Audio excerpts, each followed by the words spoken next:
Estamos aqui hoje para a 12ª conversa sobre processo e o nosso convidado é ninguém menos do que o professor Araquém de Assis. Professor Araquém de Assis dispensa apresentações. Primeiramente, eu gostaria de agradecer ao senhor de ter aceitado o nosso convite, de estar aqui hoje conosco para conversarmos. E vamos ao ponto. Professor, já temos uma pergunta para fazer ao senhor.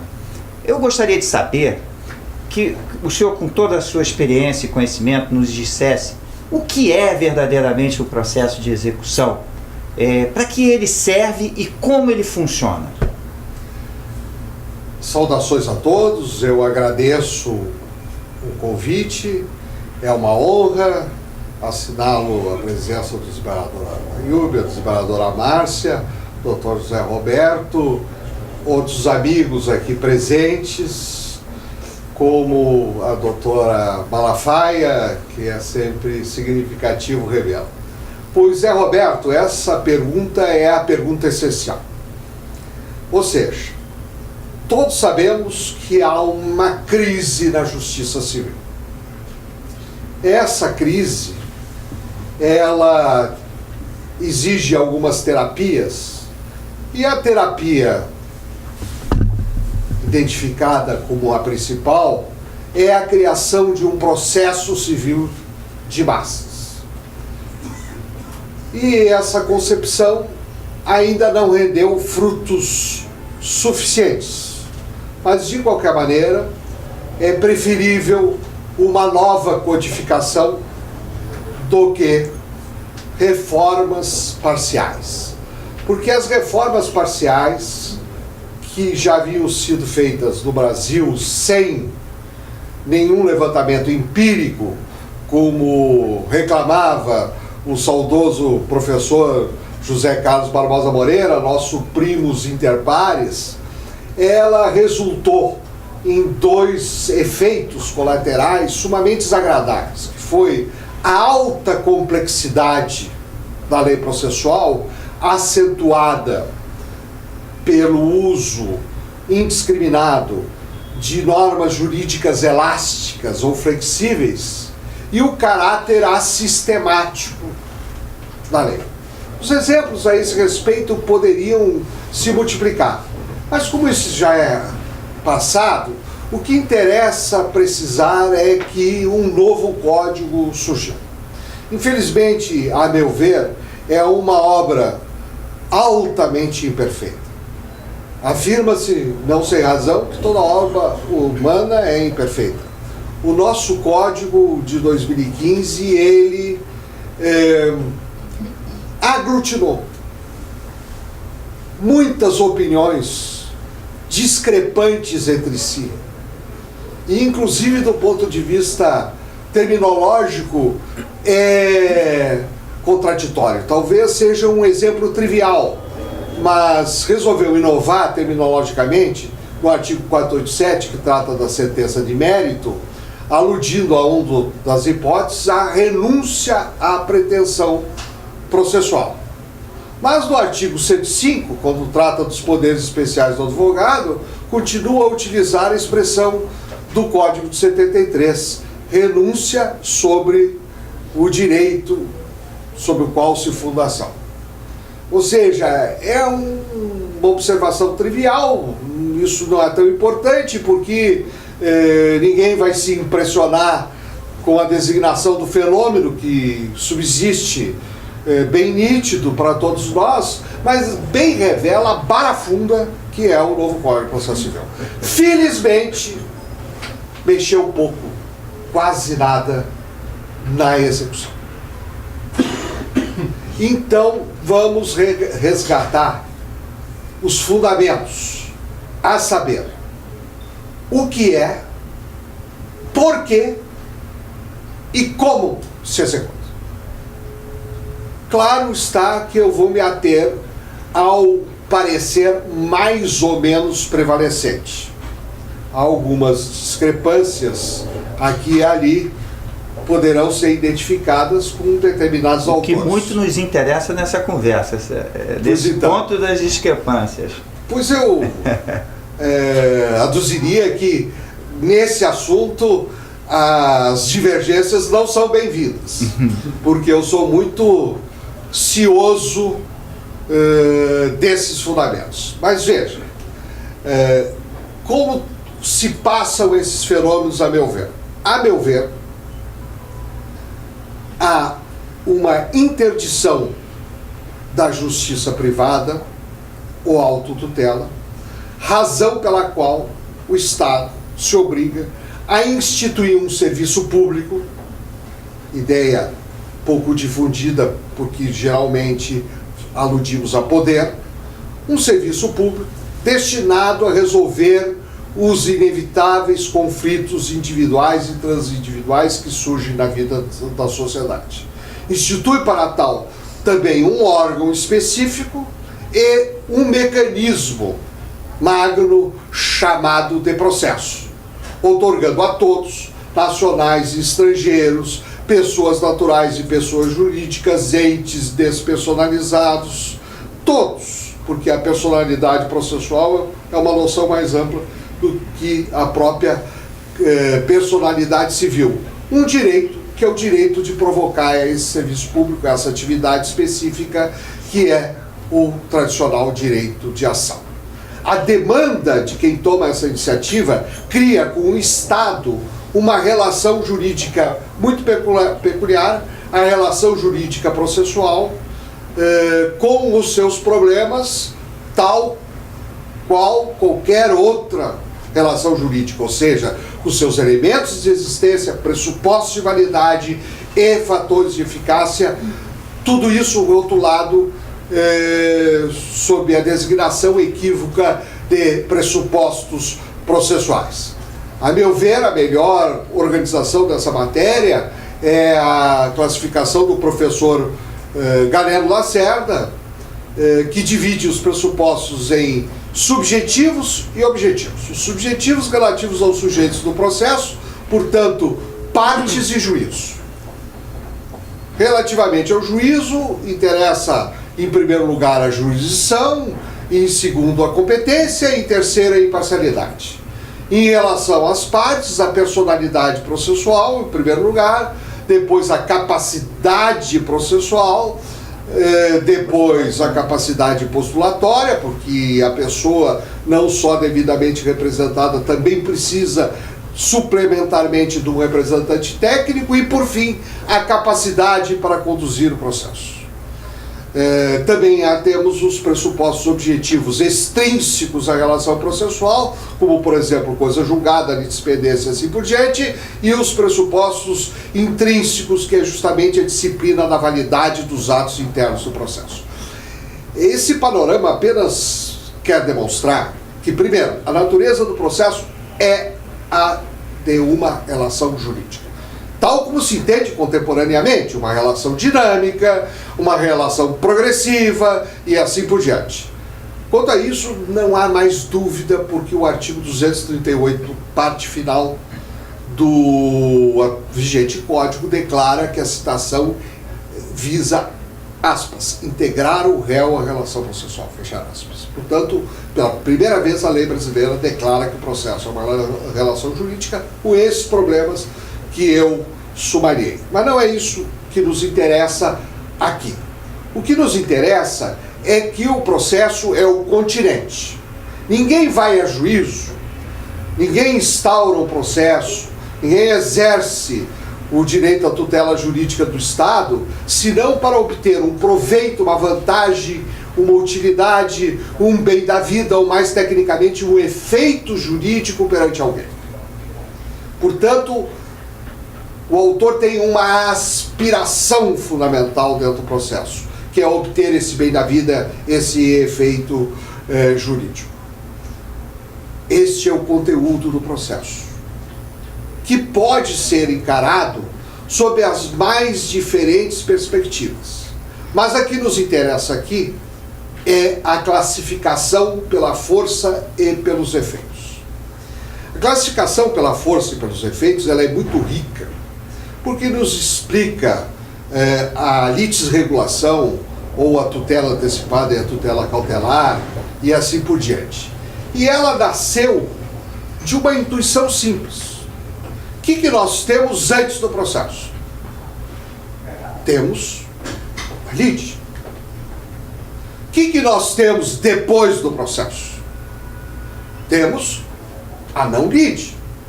Ou seja, a relação jurídica que era litigiosa deixou de ser. Que efeitos, portanto, a solução do conflito produz no plano material depois de a autoridade judiciária ter solucionado? É uma intuição simples. Por isso se fala em força e efeitos. Em síntese, todos conhecemos a classificação que identifica as seguintes forças: a declarativa, a constitutiva e a condenatória. Essa classificação dita tripartita é altamente insatisfatória. Ela não permite distinguir determinadas espécies de objetos litigiosos, ou de direitos, ou de forças, como se queira designar o fenômeno que é unívoco. Ou seja, tome-se o caso da sentença substitutiva da declaração da vontade. Um eminente processualista brasileiro, o homem que me iniciou no estudo do processo de execução, Humberto Teodoro Júnior, ele, perante essa sentença, reconhecendo 3, diz que é uma sentença autossatisfativa. Ora, se é assim, não são mais 3, há que abrir uma rubrica para a 4ª espécie que surgiu, a tal autossatisfativa.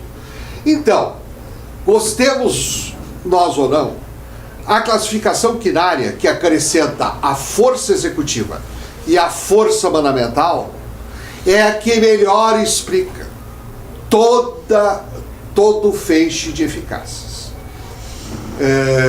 que os provimentos judiciais são capazes de produzir no plano substancial. É preciso destacar bem esse fato. Assim como a classificação que distingue ação pessoal e ação real, essa é uma classificação de direito material. Outra, mas é fundada no direito material, porque se ocupa dos efeitos que a solução da lide vai produzir no plano do direito material. A lide já solucionada, bem entendido. Bom, então, a cada uma dessas forças corresponde, grosso modo, em termos gerais, um determinado efeito. Para resumir, a declaração corresponde à certeza, a constituição estado jurídico novo, a condenação um título, a execução intercâmbio patrimonial e ao mandamento à ordem. O que nos interessa é que, para que uma dessas forças surja, a primeira função da jurisdição, a primeira função do processo é a formulação da regra jurídica concreta. Quando esse é o objetivo, e geralmente é o objetivo do processo, prepondera o que eu chamo de trabalho de gabinete. Na verdade, preponderam as operações intelectuais do juiz. É o ato postulatório principal do autor, dito petição inicial, o ato postulatório principal do réu ou a sua inatividade, dita contestação, aquele, e tudo termina na elaboração do juiz de fato pelo órgão judiciário e na aplicação do direito, através de subsunção ou concretização. Mas nem sempre a formulação da regra jurídica concreta entrega o bem da vida. Ou seja, satisfaz no mundo real, que é o que nos interessa, a aspiração do autor. Recordando, o autor precisou acudir à autoridade judiciária porque, pelo veto à autotutela, ou justiça de mão própria, não podia obter diretamente do seu réu o bem da vida. Então se vale de todo esse aparato. Em alguns casos, não basta a formulação da regra jurídica. Eu concebo que baste no caso da declaração. Se A pleiteia que o juiz declare que não mantém união estável com B, e o juiz julga a procedência desse pedido e surge uma sentença de procedência, o autor vencedor recebeu tudo o que queria, teve a sua aspiração satisfeita, ou seja, queria a certeza da inexistência de uma união estável, obteve essa certeza.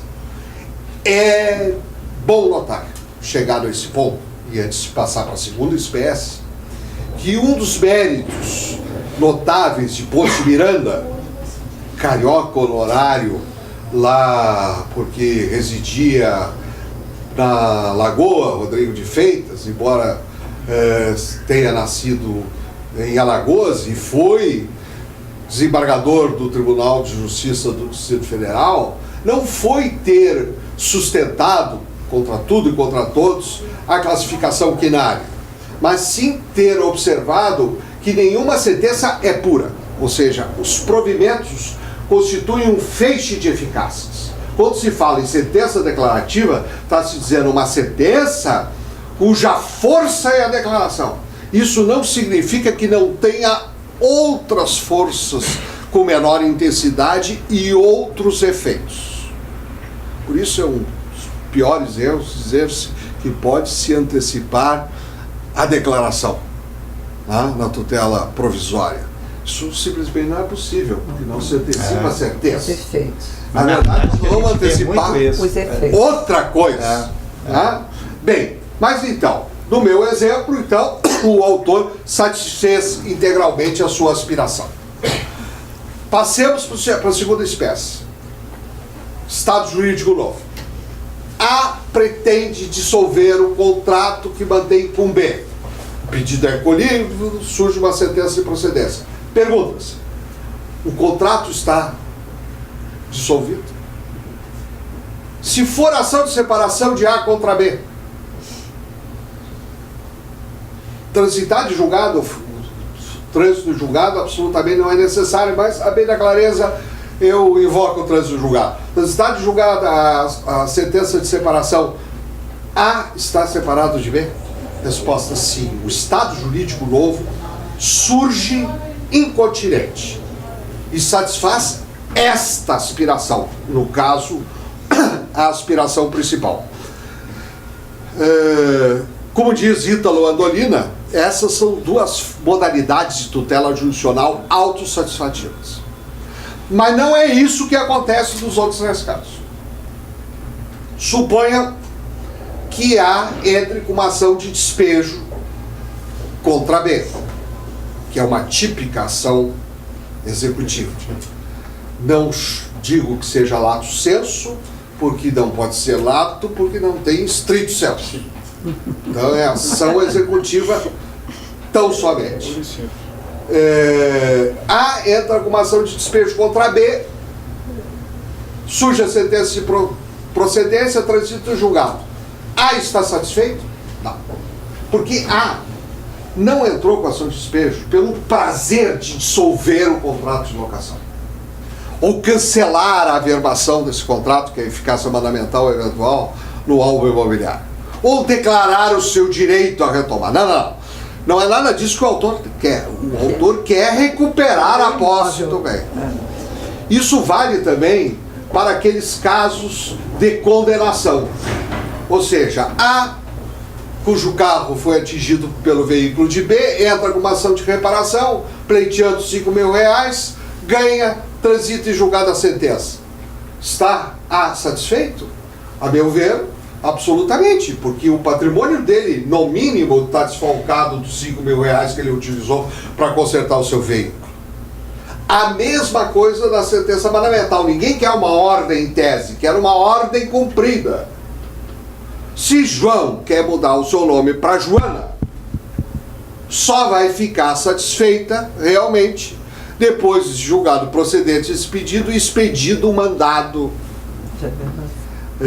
e alterado o assento de nascimento. Então, como todos podem perceber, nesses casos concebe-se o cumprimento voluntário.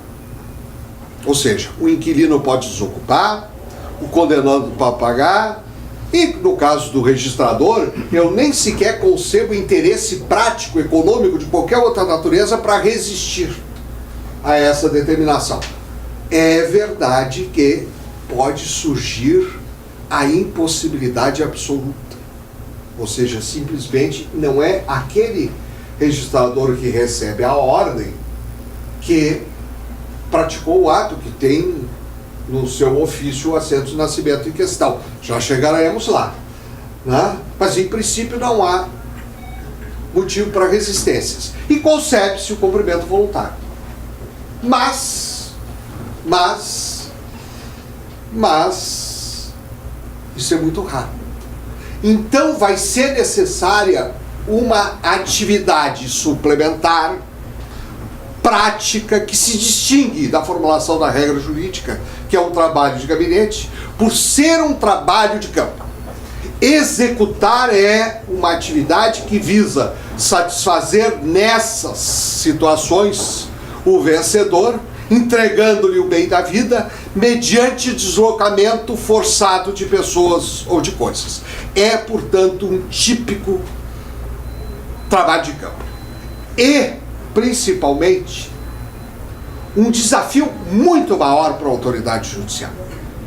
Veja, colegas, eu, na juventude, quando era estagiário, recebia a incumbência de visitar os espartanos escritórios de advogados de Porto Alegre da época, e sempre me impressionava de encontrar nas salas de espera, com algumas cadeiras de móveis torneados, como hoje se chama, cadeiras Gerdau, duras cadeiras para os eventuais clientes sentarem, uma nota promissória, assinada de um valor estratosférico, assinada por um mendigo da Praça da Alfândega, cujo apelido era Marimbondo, o que devia os seus cabelos, num valor estratosférico, R$1 bilhão. E aquilo me impressionava. Perguntando daqui, perguntando dali, ouvi a seguinte explicação: é uma advertência à multa. Veja, depois recebi uma explicação mais sofisticada.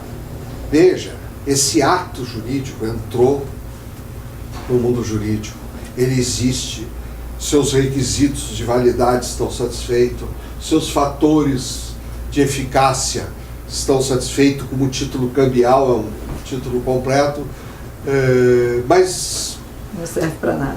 Não serve para nada. Sem patrimônio não há execução. O que nos ensina, desde logo, que essa atividade no mundo real tem limites práticos, o que trataremos a seguir.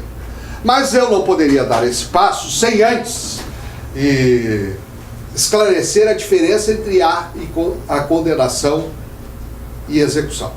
Na verdade, depois que o CPC de 73 retomou a técnica do CPC de 39, sistema mantido no CPC de 2015, de haver uma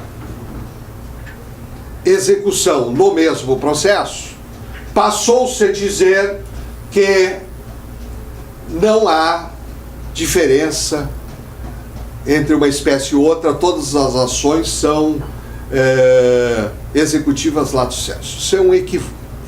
É porque a classificação descansa no direito material. Né? Na condenação, a satisfação do vencedor depende da existência de patrimônio do vencido.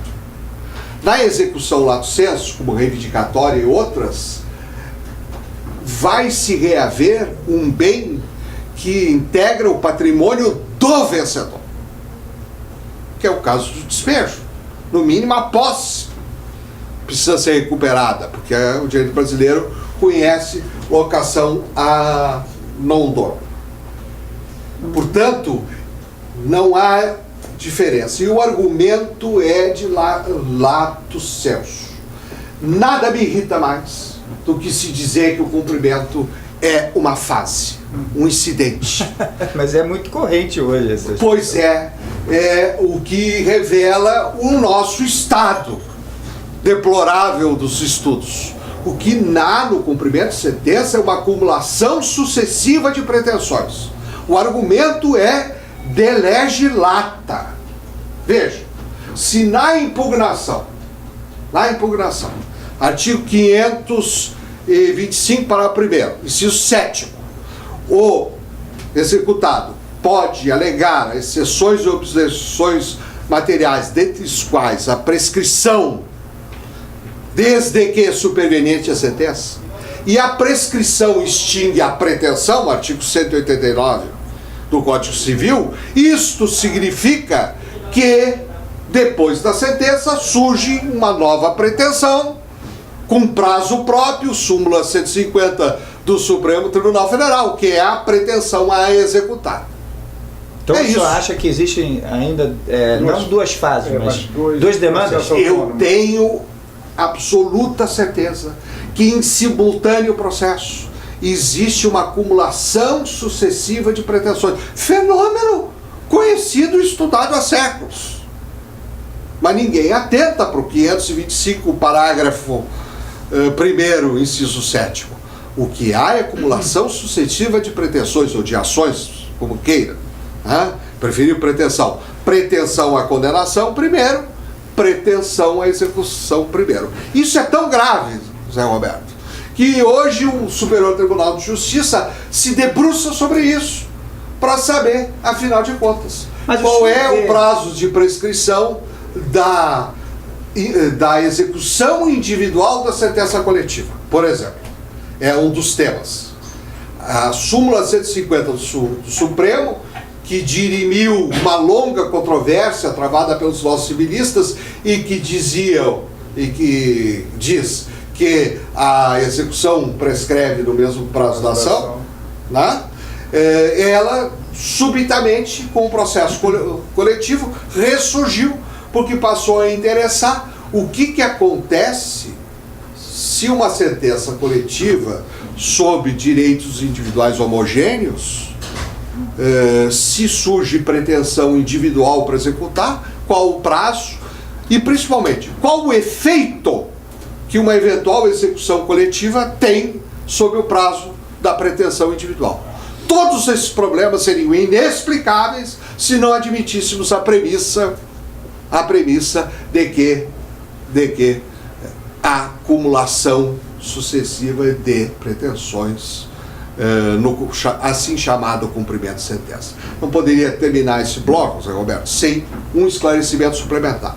Antes de passarmos a examinar os limites políticos e práticos dessa atividade que se realiza no campo civil, é preciso destacar que não é só o Estado juiz que formula a regra jurídica concreta que, tendo como força condenação, execução ou mandamento, carece, inexistindo cumprimento voluntário, de atividades materiais para satisfazer o vencedor. Também o Estado legislador pode instituir essa regra jurídica concreta com direito à prestação e o faz no rol dos artigos 784 do Código de Processo Civil. Portanto, as atividades do assim chamado cumprimento da sentença e processo de execução são homogêneas quanto aos fundamentos. Agora, no próximo bloco, vamos então